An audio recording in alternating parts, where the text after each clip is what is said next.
So, good morning, good evening, and happy Sabbath mga kaigsunan. Good morning na. Ansa na. Anyways, sa atong mga live viewers, good evening o sabdiha kaninyo o happy Sabbath. Pwede ko mamalihog sa akong PPT. Okay, so before anything else, I would like to encourage everyone to please bow down our heads for a word of prayer. Let's pray. Dalaygon silimbaho ng mga Dios, anaka sa kitasan sa mga langit, Amahan, salamat ni ini nga adlang papahulay din kami nakahimo sa pag-worship diha kanimo. Amahan, samtang kami magatuon sa imong nga mensahe ni ini nga kagabhion, ikaw magapanalangin sa matag usa nga ni kanamo nga among masabtan og ma-apply kini ang mensahe nimo karon og ma-apply kini sa mga tagsa-tagsa ka mga kinabuhi og wala kami mabuhat kung wala ikaw, amoy ibalik ang dungog diha kanimo sa ngalan ni Jesus nga personal bugtong manuluwas. Amen. So our topic this evening mga kaigsuunan is something that affects every one of us, no? So entitled, Love Does Not Hurt. If it's hurting, it's not love. So every one of us can relate to Dani, but I know nga mas makarelate gid atong mga kabatanunan.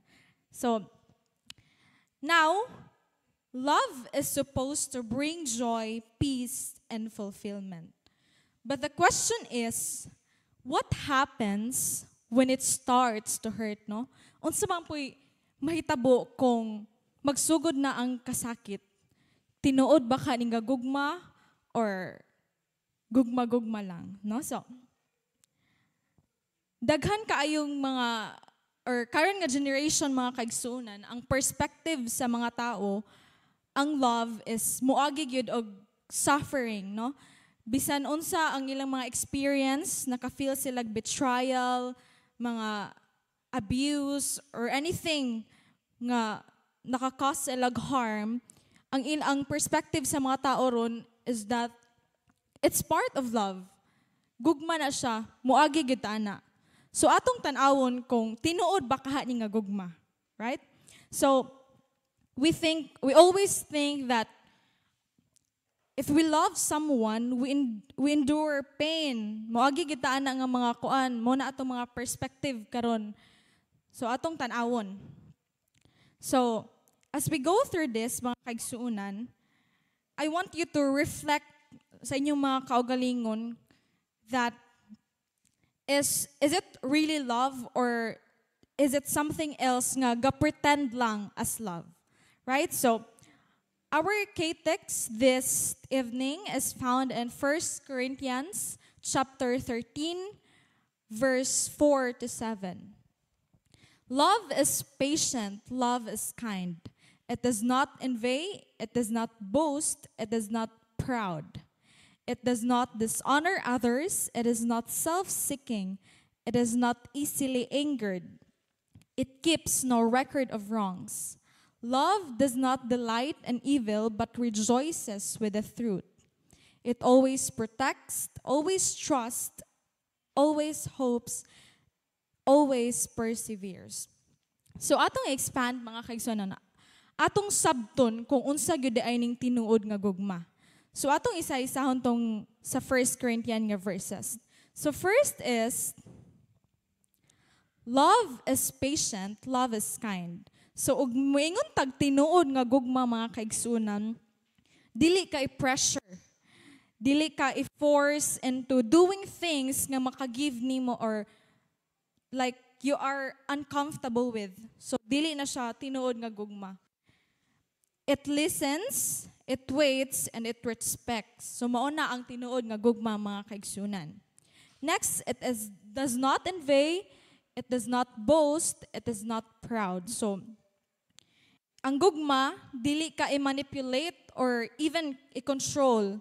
So if naka-experience mo ana mga kaigsunan, mga batanon, if naka-feel mo nga like gipakaulawan mo, gipa-feel mo nga guilty sa inyong mga self, remember that dili na siya love. Right? So next, it does not dishonor others. It is not self-seeking. It is not easily angered. It keeps no record of wrongs. So, ang gugma, dili ka pakaulawan. Dili ka, love does not make you feel afraid of doing mistakes. Love does not keep bringing up the past mistakes just to hurt again mga kaigsunan. So, dili na siya gugma or dili na siya true love. So next is, love always protects, always trusts, always hopes, always perseveres. So, ang gugma, dili ka, protektahan ka, dili ka ibutang sa alangani. Na ako'y na-read nga story mga kaigsunan sa kanang social media. So, naato siya, ay naay girl nga in a relationship with someone nga, who claimed nga love jud siya. Like, ang guy kay kanang maayo siya sa start, kumbaga, nga na. So, not until nagkadugay sila, kanang naka-feel na ang girl nga, kanang dili na sila happy, like, they are toxic na, nga na. Like, ginapakaulawan na siya in front of others. But ang bae ni stay ra gihapon tungod kay she thought, or ang iyang perspective, that's part of love. Ang iyang pagsabot sa gugma is that staying no matter what. So, muna siya ang iyang perspective sa bae.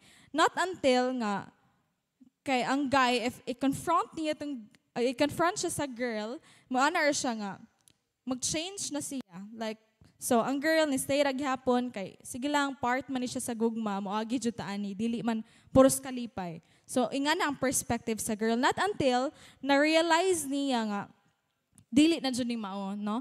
So, gilat go niya and then nag-ask siya sa Ginoo, nag-ask siya mga signs and na-realize na gyud niya nga it's time to walk away and kay kabalo siya nga naagi better plan ang Ginoo. So, ingana siya. So, if nakaagi mo nga ingato nga mga situation, it is not true love, mga kaigsunan, mga batanon. So, next is, love is not an excuse for pain. So, many people, manggod karon nga, mga kaigsunan, nga, daghan nga mga tao, nga ni stay sa mga painful nga relationship because they believe nga part na siya sa love. Part na siya sa paghinigugmaay. Not just romantic relationship, even friendship and family, no? So, ang ilang perspective per me, especially current generation, nga ni good ang perspective sa mga tao, no? That if you love someone, you have to endure everything. Ihatag tanan. Ingana, love means never giving up. Love means that never giving up even when it hurts. Bisag unsa pa na siya kasakit, grabe na nga betrayal. Ingana, ang perspective sa mga tao ron mo stay lang hapon because that's part of love. But again, here, love is sacrificial but not self-destructive. Love does not require you to endure harm. Jesus loved with wisdom, not blind suffering. No? So again, love is not an excuse for pain.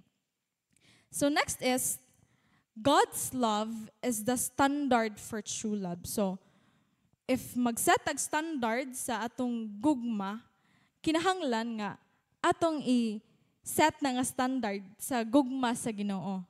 No? So, the best way to know if that love is tinuod ba gyud is ato siyang i-compare sa standard sa gugma sa Ginoo. So, God's love is not selfish, dili manipulative, dili harmful.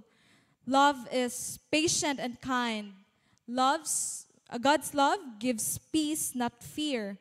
God's love does not manipulate or control. So, kanitanan is mao ni siya ang standard sa Ginoo. Mo na iyang standard of love.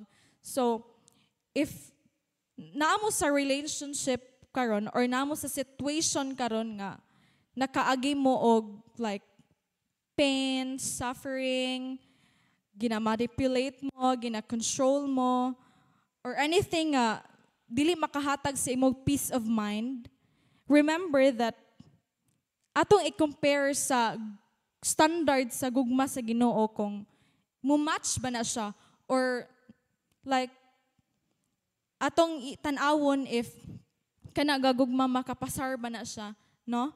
Kaya ang tinuod nga gugma is mao maning God's love is the standard for true love. Right? So, I want you to ask tonight, mga kaigsunan, is the love you are receiving truly love or is just a painful imitation? No? So, kani ba nga gugma kay tinuod? Kani ba nga gugma kay atong pangutanon natong mga kaugalingon?